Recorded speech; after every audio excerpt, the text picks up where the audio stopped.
Hello. 你好.我叫于木之. My name is Mitch Jones in English, and I am excited to be your teacher. 我很高兴是你的老师. Here is my name in English, and here is my name in like simplified Chinese. I got it while I was at my old university, and I'm excited to be teaching here as well. So today I wanted to talk a little bit about the different types of alphabets, specifically phonetic, which is P-H-O-E-N-E-T-I-C, and hieroglyphic. These are huge words. H-E-I-R-O-G-L-Y-P-H-I-C. So you can see them here. Does anyone know what these two words mean? Yes, George. You know phonetic, right? This is like the English alphabet. Very good. And Annie, do you know what hieroglyphic means? Something like ancient Egypt that has symbols? Yes, very good. That is absolutely true. Hieroglyphic alphabets are made up of symbols that represent words, and they are the most natural language for people to make. Like, let's say I would like to leave you a note saying that I'd like to, maybe you're a farmer, right? And I want to buy a couple of pigs. So I'll just draw a picture of a pig. It's maybe not going to be the best picture of a pig, but it'll be a pig. And now from this, you know that I would like to have a pig, right? I can leave that to you and you know that means pig. And maybe over time we can simplify this a bit, because as more and more people accept my drawing as the word that means pig, they need less and less information to tell them that's what that means. So what if we just get rid of the body? And now this is pig, right? This looks less like a pig, but it still has pig characteristics, and we still know it means pig. And eventually, as language becomes more common and more simple, we can like make this even smaller. And let's just say, here's our final word for pig. It's just, you know, the face and the snout. And for me and you who have studied this hieroglyphic language and know the word for pig, it's very simple. This is a very simple word. It's only like what, a circle and a half a square. But for other people, this becomes more and more complex, and learning this kind of language is going to be hard. But that doesn't matter, because everyone in my country has learned it. Now, can anyone tell me why this might not be good for certain types of languages? Any guesses? Phil. Perhaps because of like trade? It's really good. Yeah, that's a very good reason. In fact, that's the most common reason for this language to change. The term phonetic, P-H-O-E-N-E-T-I-C, comes from another name for a country, Phoenicia, P-H-O-E-N-E-C-I-A. This country. Has anyone heard of Phoenicia before? Any hands? Okay, Freddie. Maybe you've heard of Tyrian purple, something like that, some part of Phoenicia. It's okay if you don't know it. Phoenicia is a country that we don't often talk about in history, because it was a very small little trading country.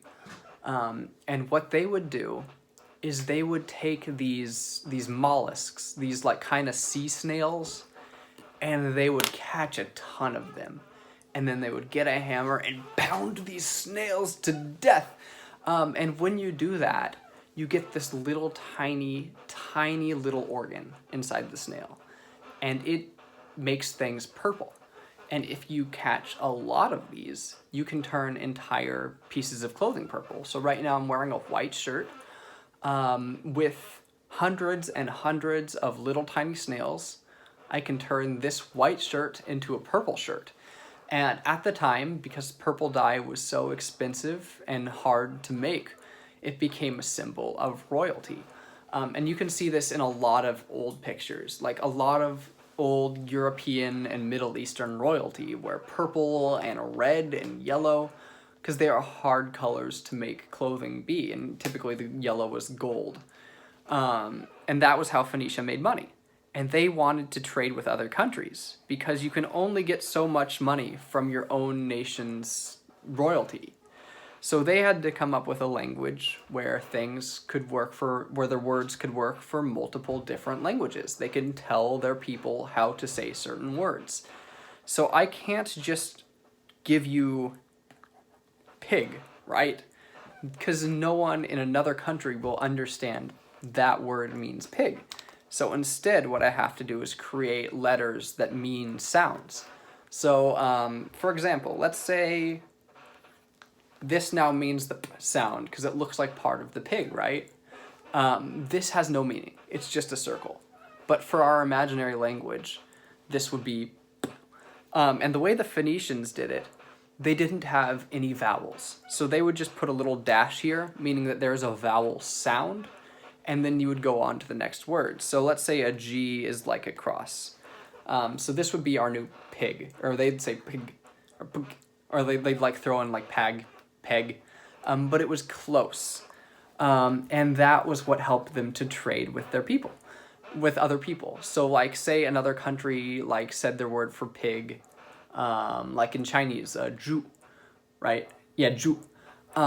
They might, well, I'm going to use English because I don't want to make up several words, but you can like, I'm imagining pinyin doesn't exist right now, and I'm hearing this for the first time, and I heard zhu, right? I hear like JH, kind of like J, and then ooh, because you have to really ooh, you like clench your lips, right? And what you get is ju. And that will help people say pig, ju, and do some very basic trading. And this kind of language grew and expanded with time and eventually became a part of Europe thanks to a country called, any guesses? Yes, Fred. Macedon. Good job, good job. We talked about them before. Macedonia, as some people call it, or Macedon. Oh, I just did so bad. Macedonia, or Macedon. Yes. And this country was not very long-lived, but it took over most of Europe. And does anyone remember the conqueror that came along with them and defeated all the Europeans and then lost to India? Starts with an A. Yes, surely. Alexander the Great. That is correct. Alexander the Great. And he was the king of Macedon who decided he wanted to rule all of Europe. So he took over all of Europe, including Greece, which was a little tiny area that happened to be using an alphabet very similar to the Phoenician alphabet, the phonetic alphabet. The difference between Phoenician, like Roman characters we call them now, and the Greek ones is that the Greek ones had vowels. So for instance, I don't know if any of you can read any Greek. Does anyone recognize this character? It's okay if you don't. This is called a theta, Theta.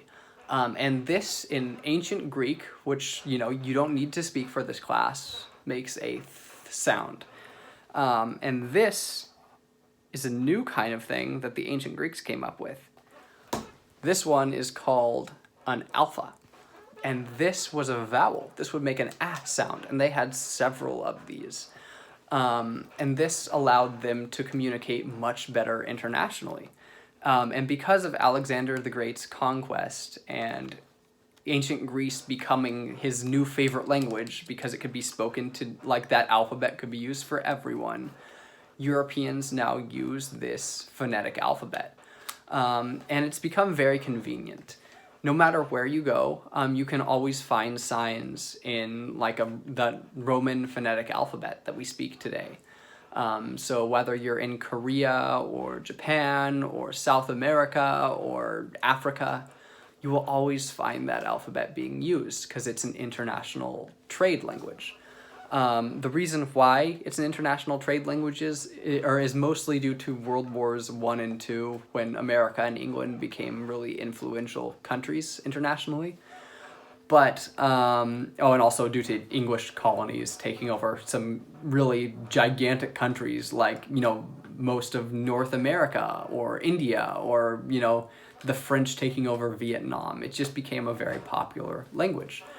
So that's why we have the alphabet that we have, why you guys learn pinyin in schools alongside traditional characters, and why the language is what it is. So yeah, that is the history.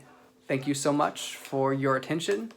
It has been awesome talking with you guys, and I look forward to teaching you in the future. 再见。